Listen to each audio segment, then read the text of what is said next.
the more you told me I had a problem, I'd more likely get more aggressive with you in my fuck-offs. You know? And it wasn't until I finally saw that I was an alcoholic and an addict that I actually became an alcoholic and an addict. See, I had been for years. I just didn't know it. Because I was in denial. Completely in denial. Completely delusions. Because I really thought that it was your fault. So, because when I drank with you, bad shit happens. So I'm going to stop drinking with you and I'm going to start drinking with you. But the problem is when you and me drink together, we'll probably end up in a fight.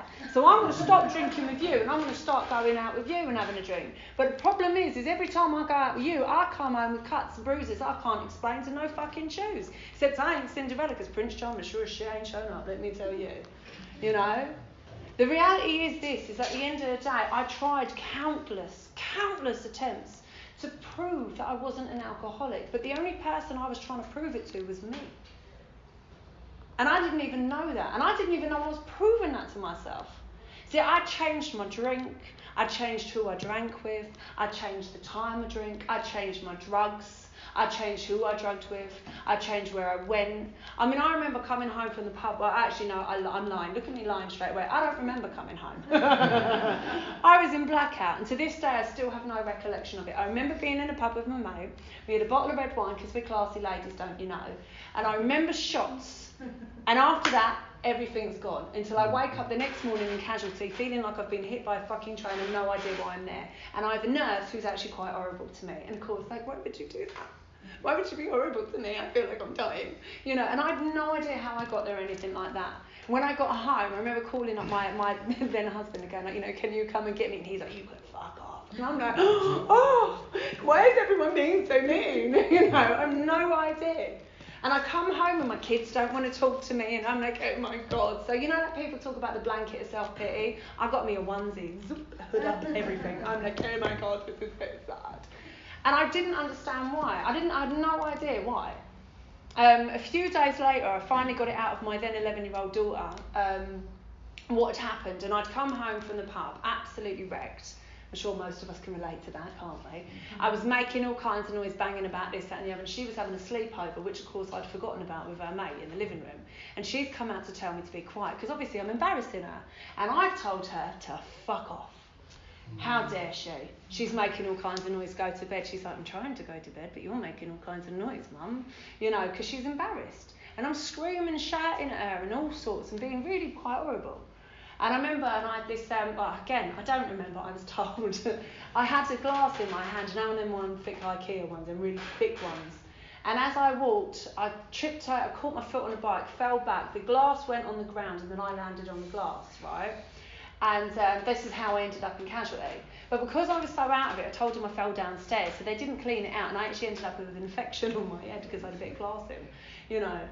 And when my daughter told me this, my 11-year-old daughter's telling me that this is what happens, I'm like, oh my God, I'm so sorry. And she turns around and she goes to me, yeah, she goes, and like, I got scared, Mum, there was a lot of blood, and I had to clean up your blood. And I'm like, oh my God, I'm so sorry. And she goes, yeah, she goes, and we had to, like, you know, like, it got on my friend's stuff, like my bag was there, and straight away, I'm like, oh, I hope you washed it. Because straight away, what will her mum think of me? Sympathy's gone. I'm more concerned about me, and that's the truth. You know? So did that stop me drinking? Did it not? It stopped me drinking in pubs, because I blamed the pubs. See, I was very good at changing my drink and my drugs and this, that and the other. I could have a bad experience and swap it with something. I smoked weed for years and years. I smoked weed so much I ended up with full-on psychosis. And I swear I'm not joking when I tell you I genuinely believed I was telepathic. Because that's how much weed I smoked. I was that paranoid that when I'd look at you and go, what'd you just say? If you said to me nothing, well, of course you're fucking cutting me off, because otherwise you'd tell me what you said. I was like, you know, I was, awful. So what did I do to stop smoking weed? Yay! No. Because then I start doing other drugs. Then I start drinking more. See, I just swap and I change. But because I can stop smoking weed, the delusion is that I can't be an addict. You know, because maybe I didn't touch certain drugs. I'm not an addict. Because I never did this or I never went there. No. I had a whole list of excuses of why I couldn't possibly be an alcoholic or an addict. And I would believe them. And I'd file them off to anyone who cared to listen. You know what I mean? I would tell people I didn't drink that much. You know, I'd tell people I didn't sniff that much. Of course I didn't. Do you know what I mean? I would tell people like whatever I thought they wanted to hear in my bid to stop. Because I knew I needed to. And the reality was I wanted to. And the reason why I wanted to, because it just weren't that much fun anymore. It really weren't. And it wasn't just so much because of consequences, because they were there. There were consequences there, of course there were. My kids didn't like me, my marriage had ended, I couldn't fucking stand myself. I was doing things with people that I shouldn't have been with, doing things that I shouldn't have been doing. Do you know what I mean? I was just a mess. Emotionally, I was done. I was absolutely destroyed, and really and truly, like, you know, I weren't even that very good at suicide, because give that a good go sometimes as well. I couldn't even do that right, you know. And it's like I wanted to die, but I didn't want to do it because I was worried about what everyone else would fucking think of me. Do you know what I mean? That was my thing. I was too concerned about what everyone else would think of me, so I'd like, you know, try and think, how could I do it, make it look like an accident, you know. And the real reason was I didn't really want to. I just didn't know that I didn't really want to. The reality was I wanted to be somebody else, and I didn't know how to do it. I remember I would alternate who I called on my come downs, because then I would get that person to come and rescue me. Do you know what I mean? And it was getting worse and worse. And what I would do is, rather than wait until a reasonable time on a Saturday morning to tell you I've done it again, I'd be sitting there with my phone in my hand, like pranging out my fucking head, like anxiety on me, thinking, oh my God. And I would message you fucking 5 o'clock in the morning, as soon as you're awake, wake up. You know what I mean? Call me the second you're awake. Like, people would be getting their phones and be like, fucking hell, man, who died? So it's like, hey, come and save me. You know what I mean? I was waking up in the morning not knowing if my kids were in the house, not knowing what day it was. You know what I mean? It was like, you know, it was out of control. But the worst part is, it wasn't even so much as whether I lost or gained anything. It was how I felt inside. I just couldn't fucking do it anymore. I didn't want to do it. And this is the thing. It wasn't until I wanted to stop that I realised I couldn't stop, that I then thought, I might have a bit of a problem. It was only then. See, I looked for my whole life. I knew I've always known something weren't quite right for me. I spent my whole life searching for a reason. But the problem is, when you go looking for reasons, I don't know about you, but for me, I look for reasons for why I do what I do, and why I think like I think, why I feel like I feel, and why I behave like I behave. And all I found was excuses. And that hit me hard, and I only got that when I came into here. I just found excuses. So I'm like being told by people, oh, you know, I think you might have a problem. My eldest girl, I bullied her. I absolutely bullied that girl when she was younger. I was a terrible mother to her. And I'm not proud of that, but I know that I can sit in these rooms and tell you my truth. I can be honest, because I know that this is a safe place, because I know that you won't judge me, because I know that we've all got, you know, most of us have done shit that we ain't proud of. And that poor girl, she was bullied. And I remember she come home from university and she was scared of me. And she told me, Mum, we're worried about you.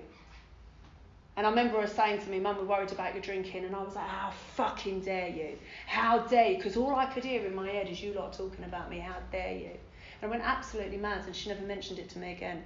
And you don't know how much it took for that girl to say that to me. Me having a stroke at the age of 32 was not enough to stop me. My children was not enough to stop me. My consequences was not enough to stop me. I even told my mum, if I tell my mum, because in my head, if I tell my mum that I do coke and that I drink too much and that I'm doing other drugs and this, that and the other, if I tell my mum, then that'll stop me. Because if your mum's disappointed in you, that'll be enough, innit? Do you know what I mean? That was the fucked up thinking. You know, all I done was broke her heart. All I done was make her even more worried about me than she already was, because she knew that my behaviour was a little bit off kilter, and now she's like, you know. I wanted to change, I didn't know how, and I remember my mum saying, just stop, and I was like, oh my God. I said, if only we could just stop, Mum. How do I stop? And she's like, because I'm your mum and I'm telling you, just stop. I said, oh, here we go. I said, well, if that fucking worked, our prisons would be bloody empty, wouldn't they? Do you know what I mean? Fucking hell. She's like, no, it's sarcasm. And I was like, but I wish that had worked, Mum. But it didn't. And I continued on and I continued on. And I'd seen this poster in my doctor's surgery, and I'd seen it and I'd seen it and I'd seen it, and I'd stared at it and I stared at it and I stared at it. I even tried to memorise the number, because I'd be paranoid that people knew what I was looking at. And the thing is I thought about it. I thought about it a lot, especially on come downs. And I would always think, I'll do it Monday. I'll go get that number Monday, because Monday's the day, innit? You're going to start your diet, you're going to get your job, Monday's the day you're going to sort your life out. But the problem with me, by the time I get to Monday, I'm cool. I've got this shit, I'm fine. Yeah. Monday's great. But the problem is, for me, that Monday never came. My last years up weren't nothing. It weren't nothing. It wasn't the most I'd spent, the most I'd done. There was no consequences as such. It wasn't. It was nothing catastrophic, exciting or dismal about it. Nothing. It was me on my own with a ticket and a bottle of vodka. That was it. TV on mute. The only people that were in the room with me were the ones I created in my imagination. Because that's all I had left. You see, because when I blamed you and I blamed you and I blamed you and I blamed you, and eventually I ran out of people to blame. Eventually I ran out of people to have a party with. So this lavish lifestyle that I was living was only in my head. You know what I mean? And that's where I went to most of the time, because it was safe there, and I could retake things in my head. I could redo shit and I could rerun it and obsess about it for hours and hours and hours. Great fun, I tell you, And when the come down started, I don't even think the gear had even run out. I remember it was just this, why do I do this? Why? And I remember I was thinking, what am I going to do? Who do I text? Who do I call? Who have I not called for a little while? Because again, I would alternate so that no one knew how much or how often and this, that and the other. And this voice in my head, and I believe it was the voice of God. Now the thing is it didn't sound like you would imagine the voice of God. It wasn't this is God speaking moment. It just sounded like my voice in my head. And the voice said, go get that number. And the reason why I believe it was a God moment, because I've many times thought about that number, but the thing is all I did was think about it. And a thought is a great thing, but if there's no action in it, that's all it will ever be, is a thought. And I got up and I went and I got that number. And I walked to my doctor's surgery, and thank God the poster was on the outside by the window. So even though the doctor's surgery was closed, I could get that number. And the most amazing thing happened. I called that number. The most amazing thing happened is somebody answered that phone. And the most amazing thing happened is I don't know how I knew, but he knew. I knew that he knew. At this moment in time, I ain't got a fucking clue who knows what. I don't know what he knew, but I knew he knew. He knew. And I remember I was talking to him, and there was this and I was crying, and I was saying, I just can't stop. I want to stop, and I just can't stop. And he's like, I know. And I believed him. And he said, Anne, tell me where you live. And I said, I live in Norfolk. And he goes, what I'm going to do, if it's all right with you, I'm going to pass your number on to a woman in your area. And she's going to, call you and help you. I'm like, yes, anything. I will do anything. And he's going, what I'm going to do is I'm going to find out where your local meetings are. And I went, oh, no. Oh, no, I'm not that bad. No, I'm not an addict or nothing. I just want to stop and calm. The fucking irony, innit? I was like, and he was like, and as he started talking, remember those list of excuses? Well, I had a whole fucking encyclopedia work for them, and I started to reel off the excuses. But what I didn't know was he knew, didn't he? And what he knew is he knew my bullshit. So when I started to reel off my excuses, he was like, let me stop you. And he's gone, Anne, and he said this single most important thing I've ever heard in the whole of my life, even to this day. And he turned around and he said, Anne, an addict is not defined by how much or how often they use. An addict is defined by using against their will. Sounds to me, darling, like you're using against your will. What do I do?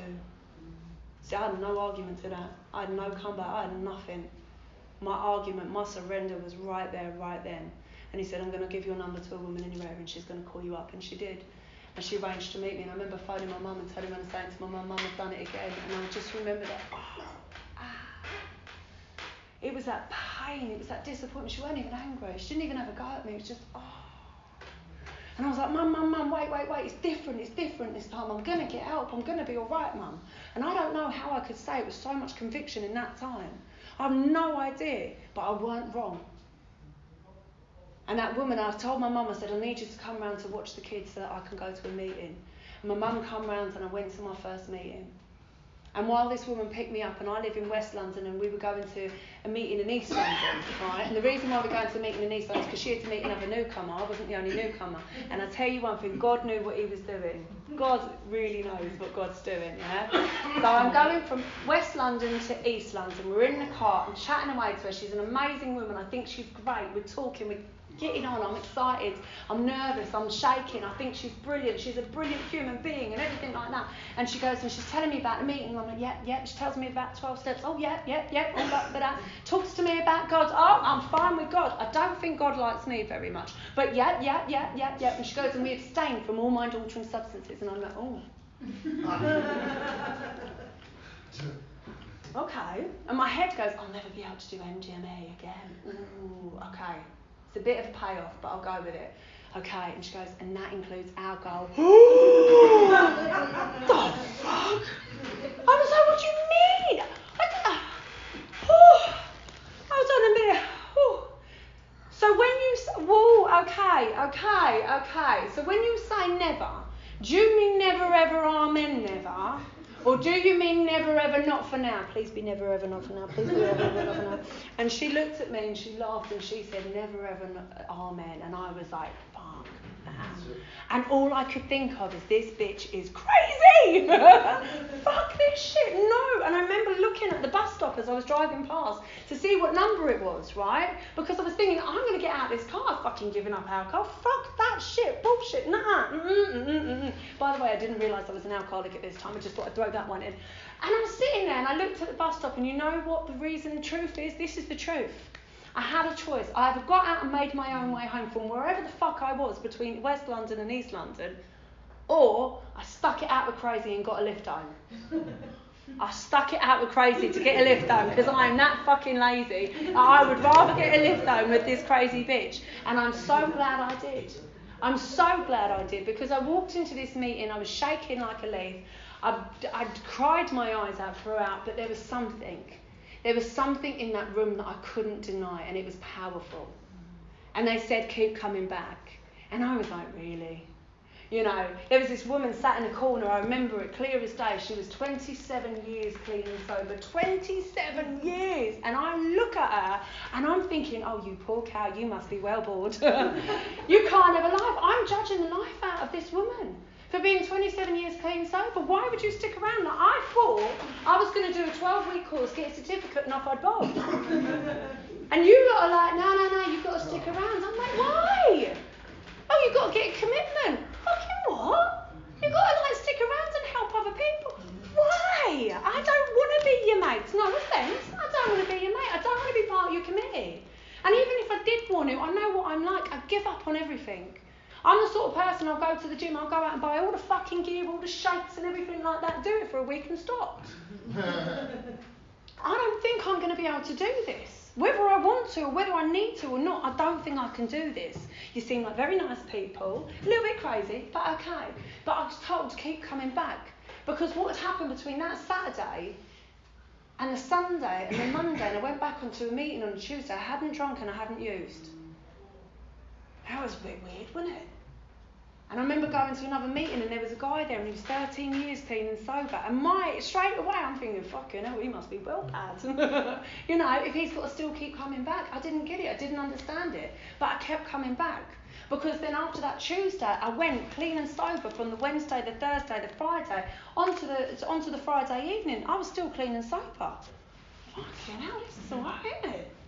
And then I carried on and I just kept going. I remember sitting about 2 weeks clean, everyone's like, you're right. I'm like, this is fucking well weird. And they're like, what? I'm like, I'm still clean and sober. I don't think you get this. And they're all sitting there going, yes, no, Anne, we do get it. I'm like, no, but me. Like, you know, and they're like, yeah, no, Anne, we're pretty much the same. The beauty of this is I came in and I listened. Not straight away, I didn't get all of it and I didn't understand it, and I heard people saying expressions that I had no fucking idea what you lot meant. I'm a grateful addict. What the fuck is that? How the hell can you be grateful? We're not even allowed alcohol. Did you know that? What do you mean? We're grateful. But I got it now. Because I'm one of those annoyingly happy people and I'm actually quite grateful, you know. But you love it, it's beautiful. It's absolutely beautiful. I'm not going to sit here and tell them and say, oh, my life is amazing and I've never cried once. I've been through hardship in the past 4 years. Of course I fucking have. Because that's life. But you lot taught me how to live life. You lot taught me how to live clean and sober. You got me through those days when I was in the early days thinking, I don't know if I can do this. You got me. You told me that my brain is fucking insane. You told me that I've got a mental illness that will tell me that drinking and using is a really good fucking idea. That I will obsess about it. You told me that it wasn't my 5th drink that was the problem, it was my 1st. It weren't my fucking 2nd ticket, it was the 1st fucking line. That's the problem, because physically I'm different from everyone else. You told me that I suffer with a spiritual malady, and that's why my brain works the way it does, and that's why I'm physically different from my brother. He and I can walk into a pub on a sunny day and order a white wine spritzer. He'll drink it and quench his thirst. Me, I get fucking thirsty. That's the difference between me and him, and you lot helped me to understand that. Through telling me your truth, I heard my truth. By you telling me your tales and some of the shit that you got up to and that you've learned to overcome, it enabled me to look at my life and realise I'm not a cunt. I'm not evil. I'm not bad. And most of all, I'm not useless. I'm ill. And I was suffering with an illness that I didn't even know existed. I was untreated, and my behaviour was because of that. You guys told me that. You guys told me that I am worth something. You guys told me that I am a child of God. And that God can be whatever God means to you, because my God is personal to me. You guys told me that I am worth living and that my life means something today. You guys told me that. Through telling me your truth, I learnt about me. I learnt about the most amazing book I've ever read in my whole life. That was written 80 years ago. These people didn't know me, but they saved my life. Because they wrote that book through love. That's my higher power, love. Through coming in here, I've done things I never thought I could do. I've achieved things. For a start, I've stuck around longer than 12 fucking weeks. I mean, that in itself, you know. I've stepped outside my comfort zone and I've met me. I have met me. I've never met this version of Anne before, and you know what? I actually quite like her today. I really thought I was a waste of space. I really thought I was useless. I really thought I was worth nothing. I was something to just be used by men. I was something that, as much as I wanted to be a good mum to my children, I wasn't, and that made me feel even worse. But you know what? Today, I have a relationship with my kids that I'm proud of and I'm happy of. My mum doesn't worry the way that she used to worry about me, and me and my mum are actually like, you know, she's proud of me. My kids are CA kids now. They love it. They actually love CA, and they're proud of it because they're proud of their mum. And they understand that you guys gave them back their mum. Because once you got through the steps, you stuck around. We don't get our 12-week certificate and fuck off out the door. We stay to help others because it helps us and it keeps this fellowship going. If none of you were here, then I couldn't have been here. Whether you put out the chairs, put up a poster, do the literature, make the coffee, do the greeting, whether you're secretary, it don't matter. You are important, you are valuable, and your life matters. The person who put the poster up, I will never know who that is, but they saved my life by putting up that poster. So if you have not been through the 12 steps, go through them, please. Give back by giving it forward. It is our job, it is our duty to keep these doors open for our brothers and sisters who are dying. It is our job, it is our duty to support one another so that we may recover, so that our families and our communities can also recover from us. I've had the privilege of bringing my daughters to meetings with me, I really have, and that's why they know a lot about CA and they love it. But my eldest girl, the one who I bullied, the one who still has a scar on her forehead because of me, she came to a meeting with me, and at the end she said, "Is it right if I say something?" And I said, "Yeah, go on." Like in the share time, obviously it's just like, going to take over the meeting. And she said, "Hello, my name's Bethany and I'm Anne's daughter. And I want to thank you. I want to thank you for being part of my mum's journey. I want to thank you for helping my mum to recover. I want to thank you so much for giving my sisters the mum that they've always deserved, and I want to thank you for giving me back my mum. And I want to thank you from the bottom of my heart for allowing me to be of service, for enabling me to stay clean and sober for another day so that I can be their mum. Thank you." So that is the show for the evening. I'm going to open it up to say thank you, man.